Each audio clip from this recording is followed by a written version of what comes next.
ఈ దేశంలో 2011లో జనాభా లెక్కలు చేయడం జరిగింది.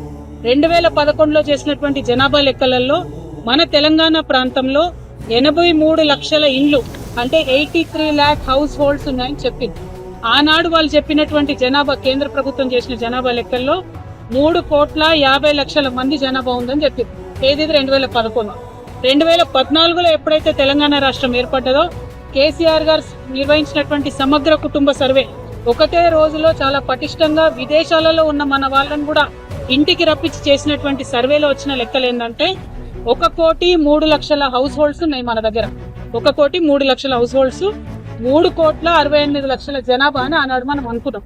అంటే కేవలం 4 ఏళ్లలో 2011లో పెట్టినటువంటి చేసిన లెక్కల నుంచి 2014లో చేసినటువంటి లెక్కలకే 20 లక్షల ఇండ్లు పెరిగినాయి ఆనాటికి. అది పక్కన పెడితే ఇవాళ 2014 నుంచి 2024 సంవత్సరంలో ఉన్నాం.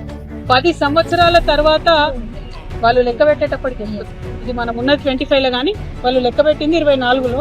ఆ 24లో చేసినటువంటి లెక్కలో 10 ఏళ్ల తర్వాత చేసినటువంటి లెక్కలో కాంగ్రెస్ ప్రభుత్వం ఏం చెప్తుంది? 1,15,00,000 ఇండ్లు ఉన్నాయని చెప్తున్నది. 1,15,00,000. జనాభా ఎంత అని చెప్తుంది? 3,70,00,000 అని చెప్తుంది.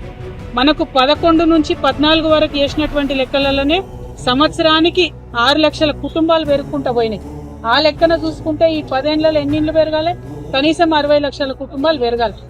మనము టిఆర్ఎస్ పార్టీలో మనము 2023 వరకు అంటే 10 సంవత్సరాల్లో ఇచ్చినటువంటి కళ్యాణ లక్ష్మి చెక్కులే, అంటే పేదవారికి ఇచ్చేటటువంటి కళ్యాణ లక్ష్మి చెక్కులే 13,78,000 ఉన్నాయి. అంటే అట్లీస్ట్ కొత్తగా 13,78,000 మంది కుటుంబాలు క్రియేట్ అయినాయి.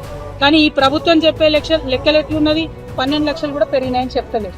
అంటే ఇది ఏ లెక్కన చూసినా కూడా, జనాభా లెక్కల ప్రాతిపదిక చూసినా, సమగ్ర కుటుంబ సర్వే ద్వారా చూసినా, కళ్యాణ లక్ష్మి చెక్కుల ద్వారా చూసినా, ఇంకొక డేటా ఉంటుంది, నేషనల్ హెల్త్ మిషన్ అనే డేటా ఉంటుంది. వాళ్ళు 2 ఏళ్లకు ఒకసారి జనరల్ గా దేశమంతా లెక్కలు తీసుకుంటారు, శాంపుల్ చేస్తారు. మొత్తం జనాభా లెక్కలు చేయరు, శాంపుల్ చేస్తారు. అది అథెంటిక్ గా కేంద్ర ప్రభుత్వం డేటా. అందులో కూడా వాళ్ళు ఏం చెప్తారంటే 50 నుండి 52% బీసీలు ఉన్నారు తెలంగాణలో అని వాళ్ళు చెప్తుంటారు ప్రతి 2 ఏళ్లకు ఒకసారి. కానీ ఇవాళ ఈ ప్రభుత్వం ఏం చెప్తుంది? కేవలం 46.2% బీసీలు ఉన్నారని చెప్తున్నది. మరి కరెక్టా అన్నటువంటి విషయం ఒక్కసారి రేవంత్ రెడ్డి గారు గుండె మీద చేసుకొని ఆలోచన చేయాలి.